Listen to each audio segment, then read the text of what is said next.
Hi, Father Ian Van Heusen here with Rob Agnelli. We're talking about the cardinal virtues, and we're going to get into the theological virtues. I probably should have thought about this a little bit more. We're going to be talking about justice. So I guess, well, it's really interesting. My sister has a theory. She says it's particularly bad when a man is not just.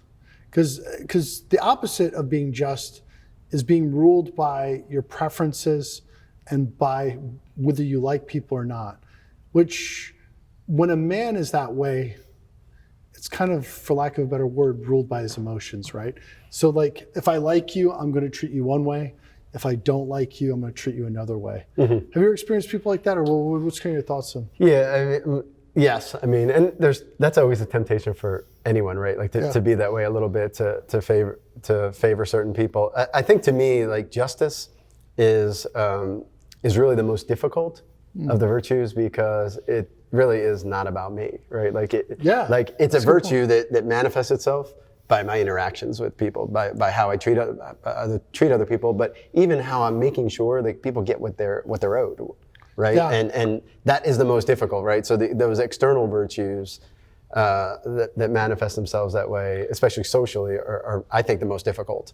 That makes perfect sense. I like this idea that it's the virtue that's not about you.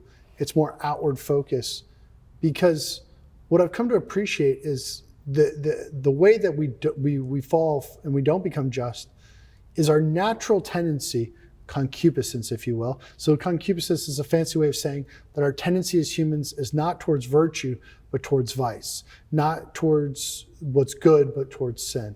So our tendency is, when I like somebody, I excuse their faults and I give them the benefit of the doubt. But when I don't like somebody, I tend to nitpick, or because it's a fascinating dynamic with a lot of work relationships and a lot of business relationships, is that it's always easy to find fault with what somebody's doing. But we tend to only do that with people we don't like, our enemies. Like if we like somebody, we tend to overlook their faults more. Have you noticed that? Yeah, but that's still about our pleasure. Like, I like that person, so he brings me pleasure. Still about me, right?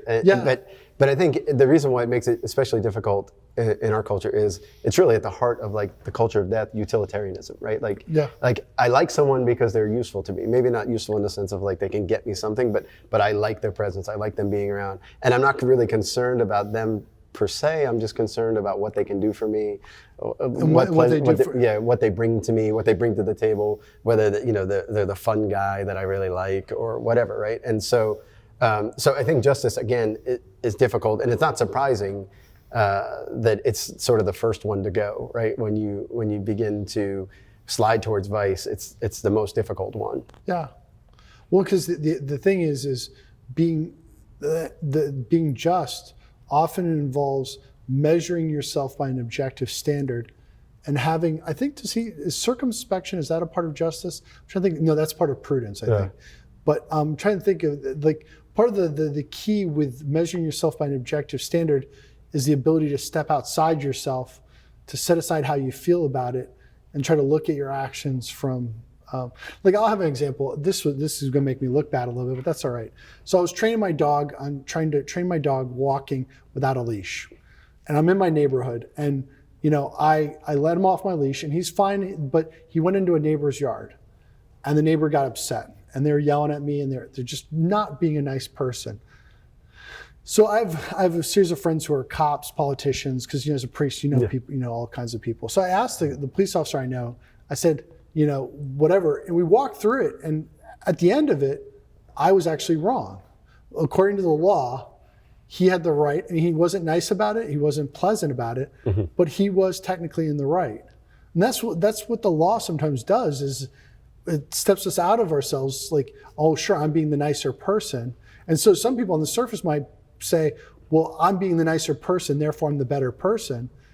But that's not how justice works sometimes. Yeah, well, it's rendering to the person what they're due, right? Yeah. And then that brings in a whole, and again, that's tied now to morality. Like, what exactly does a person do? Yeah. Right? Like, is that guy's property? Is that his? And or is he due? Do you have the obligation then to respect his property, right? And so we love talking about rights, not so much about the obligations that go with them, right? And justice is all about my obligation and making sure you get what you are due. right? And in a culture where we're always arguing about rights, right, and never talking about obligations. Yeah. And so we have to examine ourselves and go, what am I obligated to do here, right? And so even in your case, right, like, are you obligated to keep your dog on a leash? Well, prudential, like, the laws within your property. Putting that aside, it's a silly example, but in a certain sense, right, like, he was within his rights, even though maybe he exercised those in a way that he didn't need to do, right? And I was only hesitating because the law is you can have your dog off your leash on your property, but it can't go into another person's property. So you have to have it enough under control. That was the law in that area. But anyways, so I have lots of church property, so I just train my dog on the church property. There you go. But exactly. Well, and that's the fascinating dynamic. There's that image of Lady Justice where there's a blindfold, right? You know what's interesting, in the book of Leviticus, we know the idea of not favoring the rich against the poor. But what actually occurs multiple times in the Old Testament law, not to favor the poor against the rich. It's both ways. Yeah. The justice is not seeing whether you like the person, where you think they're greedy.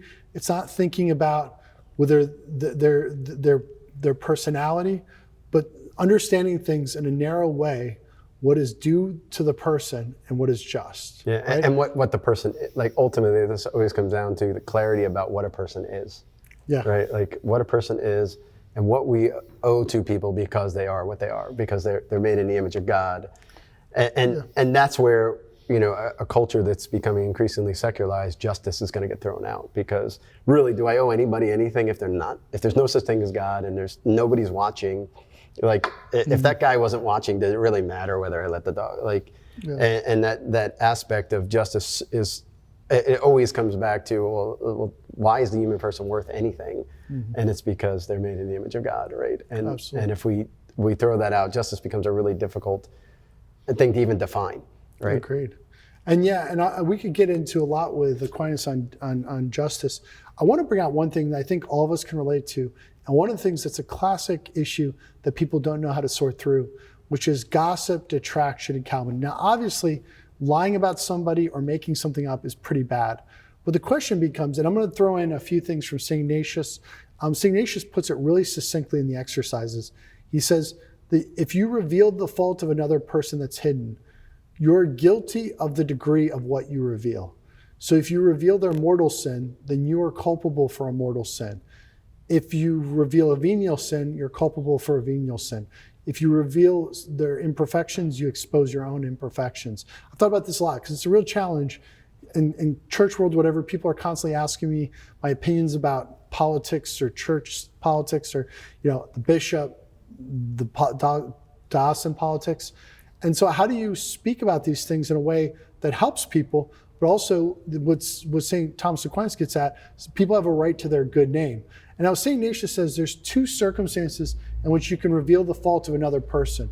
If it's for a good purpose, that is, it's going to positively impact. So like if this person could have an impact on the situation, or it could help the situation, or if it's for another good purpose, I think it's a superior, that kind of thing. Yeah, so a good example, right, is we had a babysitter, right, and she was not a good babysitter, right, and somebody else asked us about her.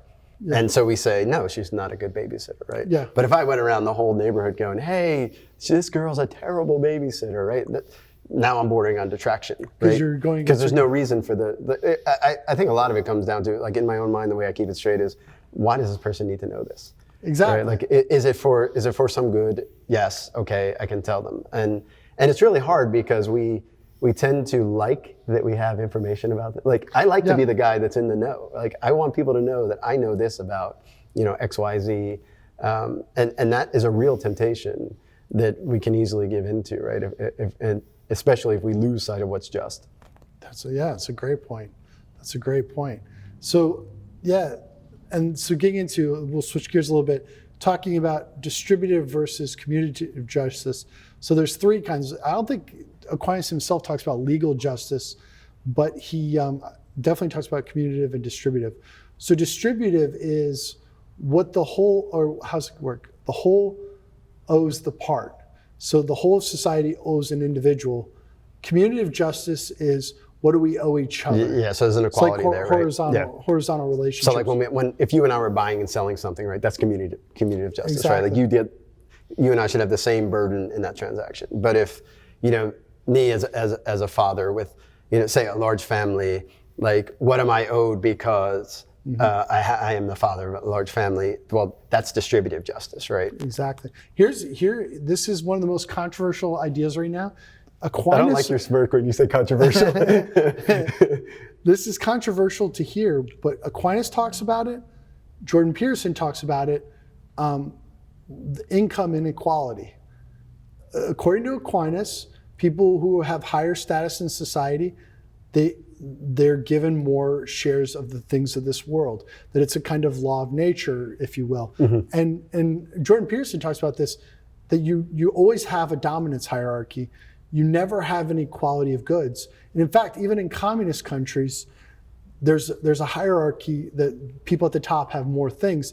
The difference is the people at the top who have more things, it's based on different principles. So in North Korea, Kim Jong-il has more than everybody else, but it's based on brutality. Right. Whereas in our country, Bill Gates or Elon Musk, they have more than other people, but it's based on innovation and entrepreneurship. So it's kind of an interesting thing. Yeah, we don't like the notion of hierarchy though, right? Like we just don't, in general. yeah. Just in general. I mean, and even just thinking like the hierarchy of heaven, right? Like people thinking like, wait, we're not all going to be equal in heaven? Well, no, you're going to get, you're going to be rendered what you were, like God's just, so you'll get what you were doing. Some people have more merits than others, Yeah, exactly. It's like Our Lady is Queen of Heaven. That means she's way higher than I will ever be. Exactly. Right? But everybody will be satisfied in heaven. Exactly. So a good way to understand this appreciation for distributive justice, there's a great line in, I think it'd be Exodus, where they were talking about the distribution of the manna. And I should have pulled this quote up. Hey, do you know the one I'm talking about? Yep. Do you know the quote? I don't remember the exact wording. Those who gathered much did not have too much. Yeah, and those gathered little did not have had everything they needed. So there was this idea that some people were gathering more, but it didn't create problems, and some were gathering less, but they had what was sufficient. Yeah, and that's why the church has the universal destination of goods, right? Like, I need to make sure. Define that for. Yeah, so universal destination of goods means that everything in creation is for everyone, right? Yeah. And so I have an obligation to assist someone to get their share, right, of what they need, right? Like, and that's not an obligation of the government. That's not like I have excess. Someone has deficit. I have an obligation in justice, not just in charity, but in justice. That's a good point. To give them what they need. No, that's a great point, because we don't argue for laissez-faire capitalism, where if I have more, if I'm an Elon Musk, I have a right to my goods. There's a certain sense that no, what you have is a gift, and you have an obligation to share it with others. Yeah, well, it's funny, St. Paul in 1 Corinthians, where he lists the spiritual gifts, he talks about like having like wealth, right? Like wealth is a gift from God meant to be shared with other people, right? Exactly. That's a great point. This was a great conversation on justice, so I look forward to more. Thanks, guys, for joining, and we'll be talking more about the other cardinal virtues and then getting into the theological virtues. Looking forward to it. Thanks, Rob.